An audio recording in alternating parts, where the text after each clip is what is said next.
Alors, on va voir un cas assez intéressant. C'est un patient de 74 ans qui a un antécédent de cancer du côlon métastatique au niveau pulmonaire avec déjà une chirurgie d'exérèse d'une de ses métastases et chez qui un nodule pulmonaire a été découvert récemment.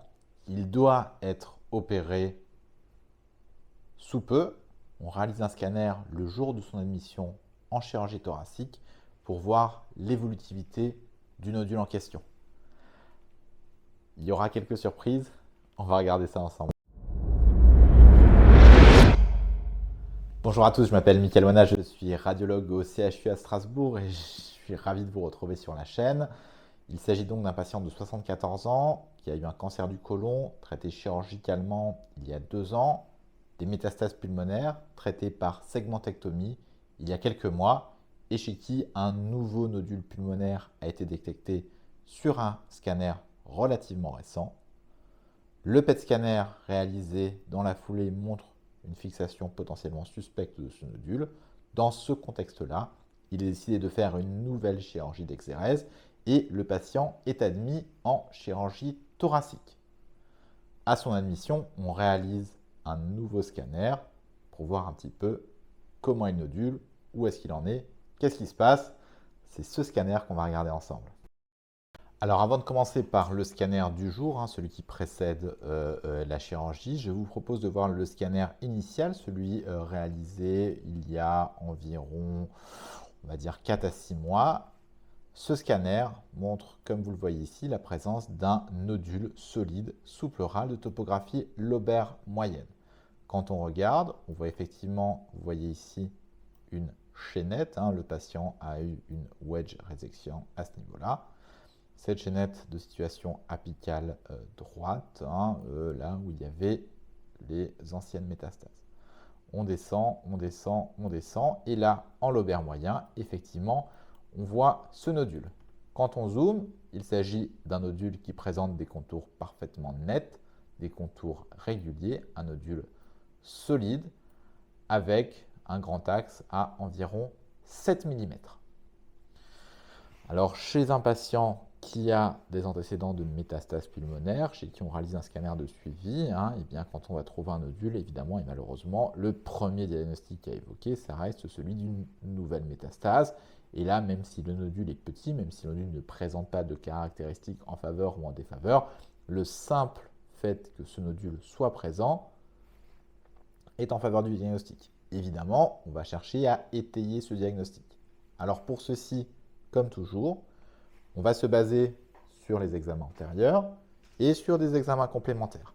Les examens antérieurs, je vais vous le montrer, c'est quoi?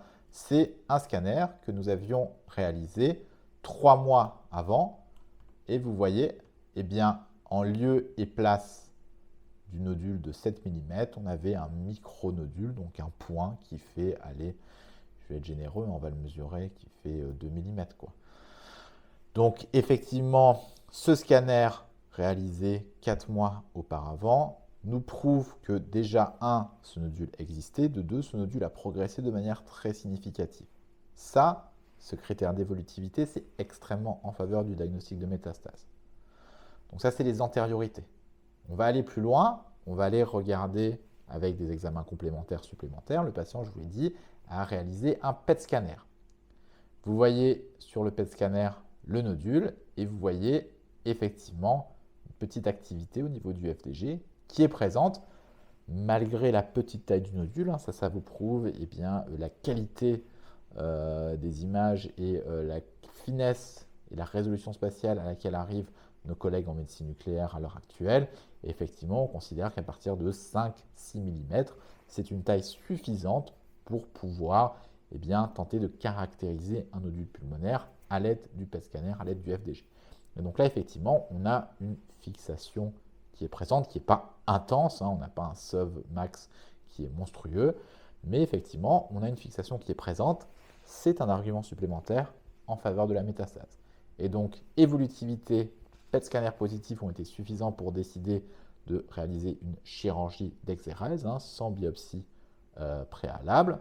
Et donc, c'est dans ce cadre-là que le patient est admis en chirurgie thoracique et qu'il réalise un nouveau scanner avec environ 3 mois de délai par rapport au scanner Princeps qui a amené à la découverte du nodule.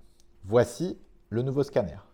Comme vous le voyez, le nodule malheureusement en lobaire moyen sous-pleural est toujours présent. Il a grossi, puisque si on zoome, on voit qu'il y a des contours qui sont beaucoup mieux délimités et un diamètre maximal qui est passé à 10 mm.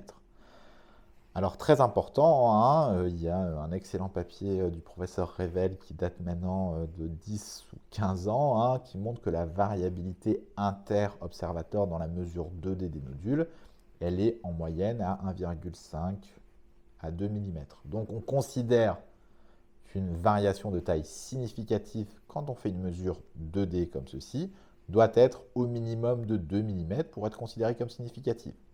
On était à 7 mm, on est passé à 10 mm, on a une variation de 3 mm en à peu près 3-4 mois. C'est largement suffisant pour être significatif. Donc là, on confirme qu'il y a une progression. Si jamais notre variation de diamètre était par exemple de 2 mm, là, on aurait pu aller plus loin avec des techniques de volumétrie pour voir si effectivement en termes de volume et non plus en termes de mesure 2D, la variation était significative. Mais là, c'est suffisant, le nodule progresse. On avait un scanner antérieur où le nodule faisait 2 mm, le scanner de découverte où le nodule faisait 6 mm, le scanner actuel où le nodule fait 10 mm. Clairement, il y a une progression évidente. C'est bien une métastase. Alors ok, on confirme, le patient va être opéré, c'est content, mais c'est là, il ne faut pas s'arrêter. Pourquoi? Parce que effectivement, très important de voir le nodule, de caractériser le nodule, mais ça, c'est pas ça qui va changer les choses. Pourquoi? Parce que le patient va être opéré. Non, ce qu'il faut, c'est évidemment aller plus loin et regarder s'il n'y a pas d'autres lésions qui sont apparues. Effectivement, quand on dézoome et quand on regarde un petit peu plus en détail, eh bien, qu'est-ce que l'on voit? On voit ici un premier nodule d'environ 5 mm et un petit peu plus haut, un autre micronodule d'environ 3 mm. Alors vous allez me dire, c'est des nodules qui sont petits, qui sont bien ronds, réguliers, c'est aspécifique. Sauf que on a des antériorités et on va regarder les antériorités. Alors on va regarder le scanner Princeps, sur lequel notre nodule mesurait 6 à 7 mm. Eh bien, je remonte. Voilà, il était quelque part par là, mon nodule de 5 mm. Je ne le vois pas. Et mon nodule de 2 ou 3 mm était quelque part par ici. Je ne le vois pas non plus. Donc effectivement, j'ai apparition comparativement à un scanner de 3 à 4 mois antérieur de 2 nodules supplémentaires. Ces 2 nodules supplémentaires, même au vu de leur petite taille, chez un patient dans un contexte de néoplasie métastatique, c'est malheureusement de manière quasi certaine des métastases. Alors cet exemple, il est riche d'enseignements. Pourquoi? Parce que souvent on est focalisé sur une lésion, on cherche à la caractériser, on cherche à avancer, c'est la question qui est posée, on va se focaliser dessus et on va oublier d'aller regarder ailleurs. C'est très important de regarder ailleurs. L'autre enseignement qu'on peut tirer, et je vais vous le montrer, c'est que dans ces cadres-là, notamment recherche de nodules pulmonaires, détection de métastases, l'intelligence artificielle peut tout à fait nous aider. Et on va regarder ensemble, puisque au CHU, on a la chance d'avoir un logiciel d'IA de détection et aussi de caractérisation. Et donc vous voyez, c'est le scanner du patient qui a été mouliné par notre logiciel avec Deep Learning. Eh bien, ce logiciel va essayer de repérer les nodules. Vous voyez qu'il en repère un paquet, il y a une bonne dizaine de nodules qui sont repérés. Alors, parfois, ça ressemble un peu à rien. Là, vous voyez, c'est plutôt une structure vasculaire, c'est linéaire. Mais parfois, c'est précis. Là, vous voyez, il a repéré notre nodule. Là, ici, il repère une structure vasculaire. Là, ici, il a repéré notre deuxième nodule qui était apparu. On descend. Vous voyez qu'il a repéré notre nodule Princeps, celui qui devait être opéré. Il y a un micro-point adjacent, vous voyez ici, qu'on n'avait pas vu auparavant, qui fait moins d'1 mm, qui peut se discuter. Qu'est-ce que c'est?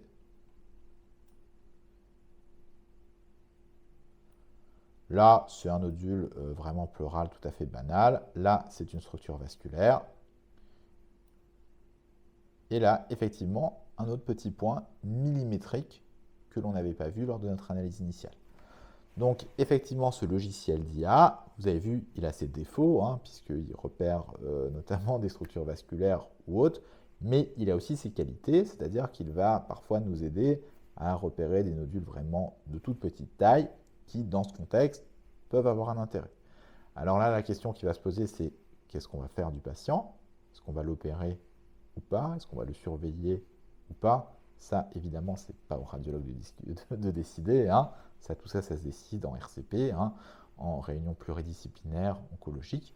Mais ce cas montre qu'il faut lire le scanner et analyser le scanner dans sa globalité et évidemment ne pas se focaliser uniquement sur la question. Il montre aussi la puissance potentielle des outils d'intelligence artificielle dans l'aide à la lecture des scanners. Évidemment, ça ne remplacera pas le radiologue, mais ça permet d'aider pour l'analyse. Et ce type d'outils à la détection, ça fait environ une bonne vingtaine d'années que ça existe. Et ça fait depuis environ au moins 10 ans qu'on sait que ça augmente de manière significative la sensibilité de détection des radiologues, y compris des radiologues experts. C'est malheureusement encore peu utilisé pour des raisons tout simplement d'intégration workflow qui est encore très limitée. Mais peut-être qu'avec les années, ça va possiblement se démocratiser et aider plus ou moins, notamment dans les situations de dépistage du cancer du poumon. En tout cas, on a vu un cas intéressant. J'espère qu'il vous aura plu et je vous dis à une prochaine.